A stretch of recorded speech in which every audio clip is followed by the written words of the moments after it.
I think it's more of being the life instead of just trying to see it. It's not just about feeling good about yourself, but rather feel good about the things that you do for yourself.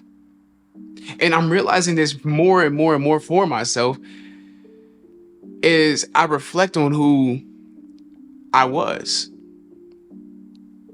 and how I was just a bystander in my own life. It wasn't until I actively became a participant in the doing of myself that I was no longer participating in the undoing. Going deeper, I'm just really referring to, it's not becoming, but rather tending. Because it's always you. No matter what version of yourself you're in at this stage of life, it's always you. Which is why you can't live in reference to who you used to be or who you're becoming, because all you have is now. But yes, you may be able to reflect on where you came from, but it's not to live in reference to say, oh, I'm so much better or I'm so much worse than who I used to be, but rather I am who I am. Rather, just do all that you can with all that you have.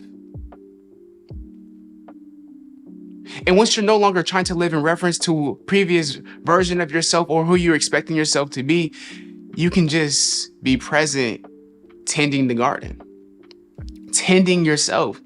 Just as God placed Adam in the Garden of Eden to tend it, which doesn't just mean nurture, but also to protect.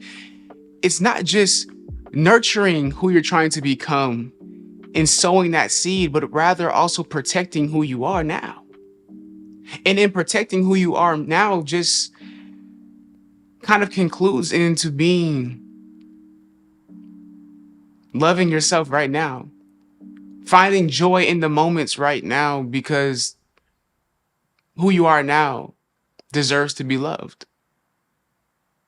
Who you are now deserves to be happy. It shouldn't be placed into a future tense.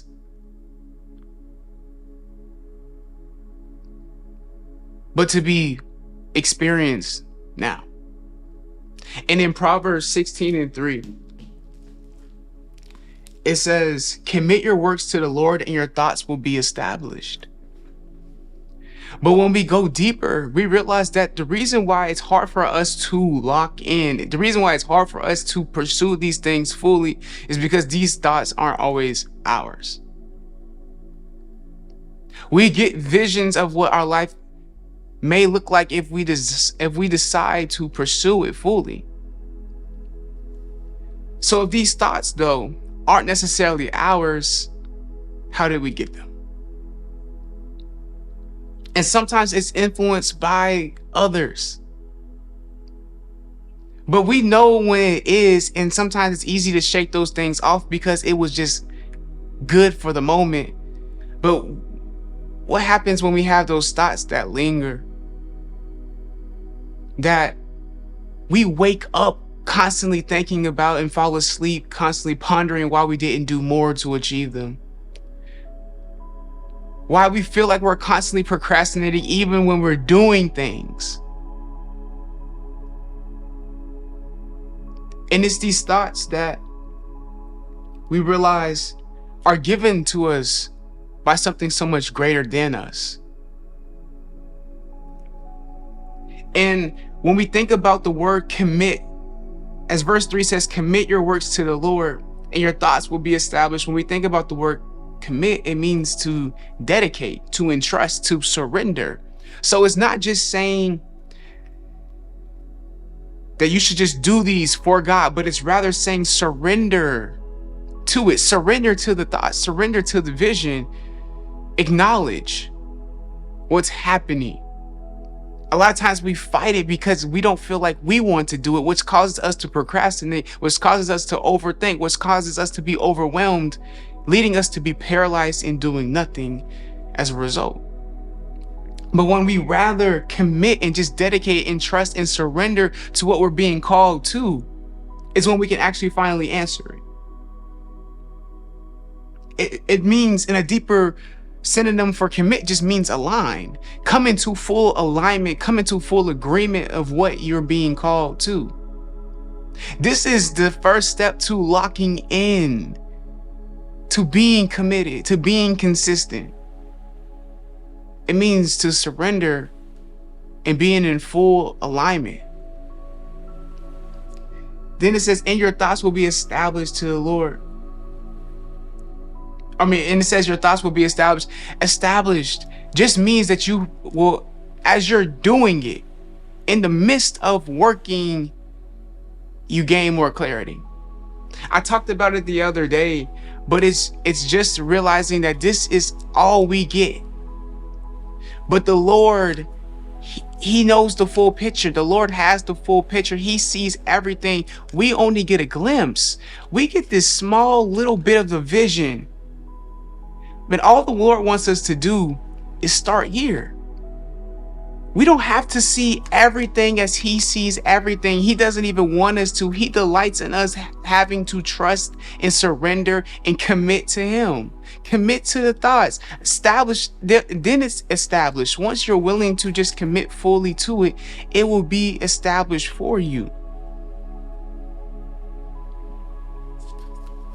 But only when you're willing to lock in.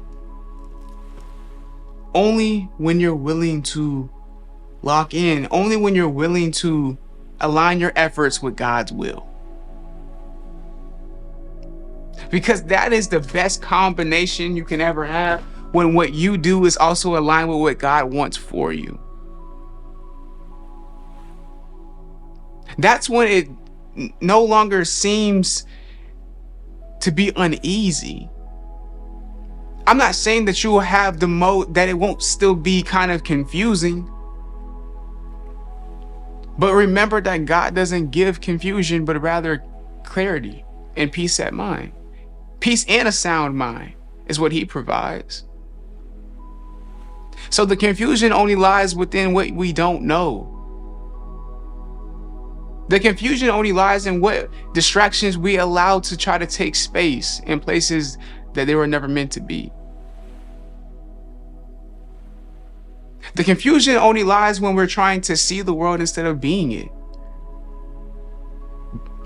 Be the life instead of trying to see it. Be the change.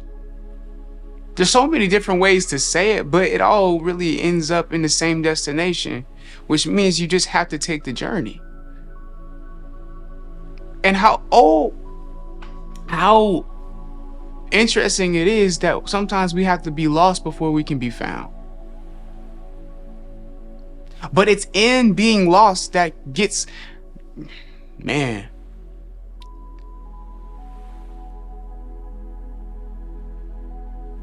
Being lost is just validation that we're just off the path. But that there also is a path to be on. Like, falling is validation that you were standing in the first place. Being lost is just validation that there's a path to be on. All we have to do is be willing to walk it.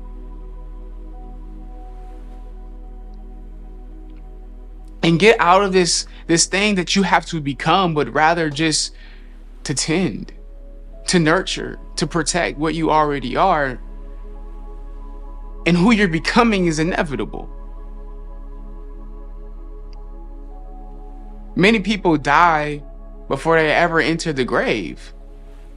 It's because they're no longer tending nor protecting who they are. So they lose sight of who they are. And they begin to conform to whatever is around them. And that's why it's weird when we see people that have so much potential fall so short of it. It's like, why would you do this? Why would you want to be that? Why would you pursue this when you had all of this potential? It's because they lost sight of their purpose. They fought the thoughts instead of just committing the works towards them so that they could be established.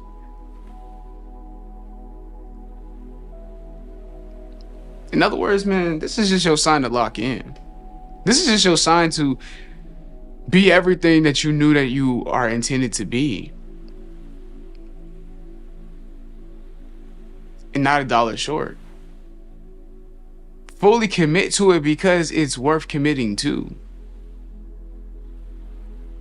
Because you know that everything that's going to come from this is going to benefit you, even if it comes in the experience of trials.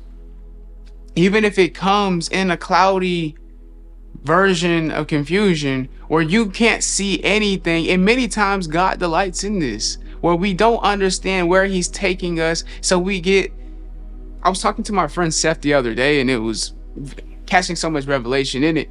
But we're just talking, and I said, you know what, man, where you are in this particular season just really reminds me of King David in Psalm 23 when he talks about your rod and your staff, they comfort me. And just getting the depiction that David is a sheep, and sheep do not know where to go.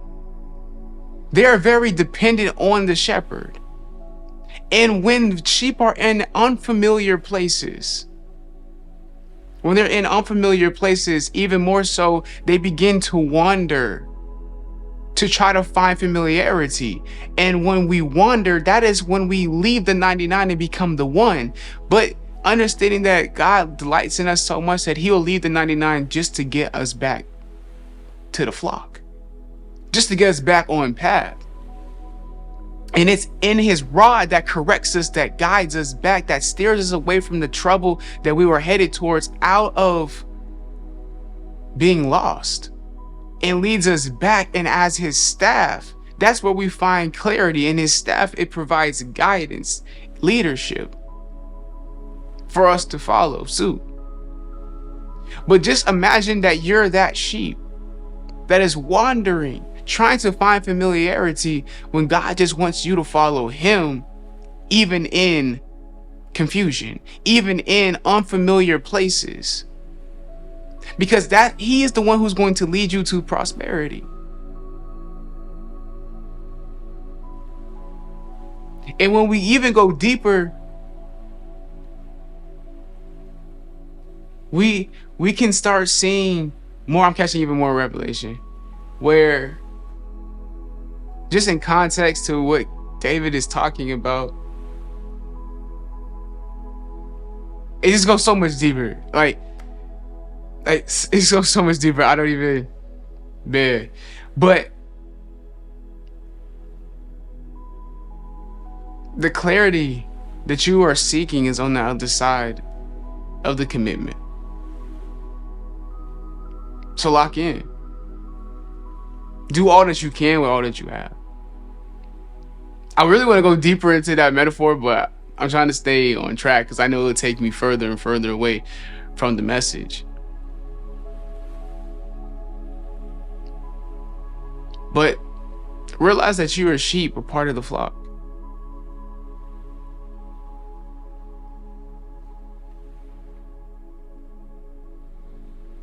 Follow his lead. Commit your works to the Lord, and your thoughts will be established.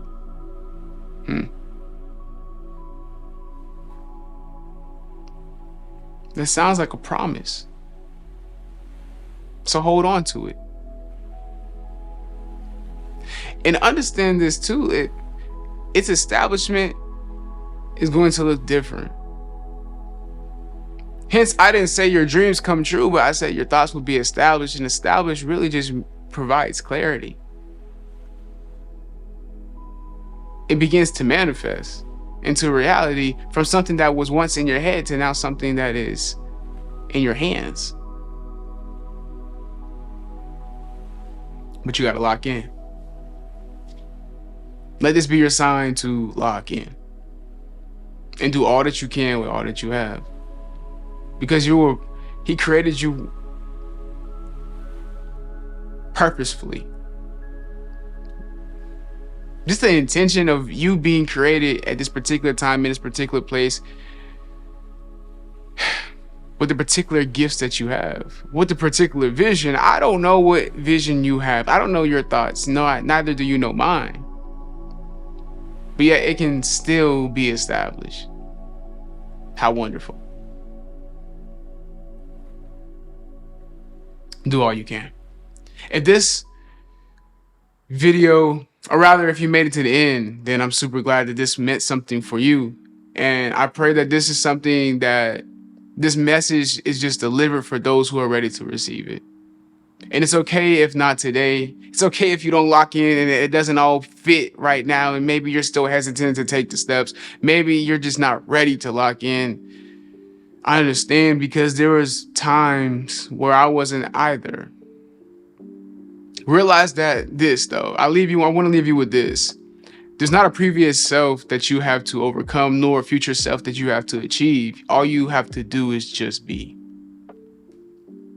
In this world of always trying to pursue more, in this world of self-improvement and its various ways of trying to show you how to improve yourself, there's nothing outside of yourself that can heal you but yourself.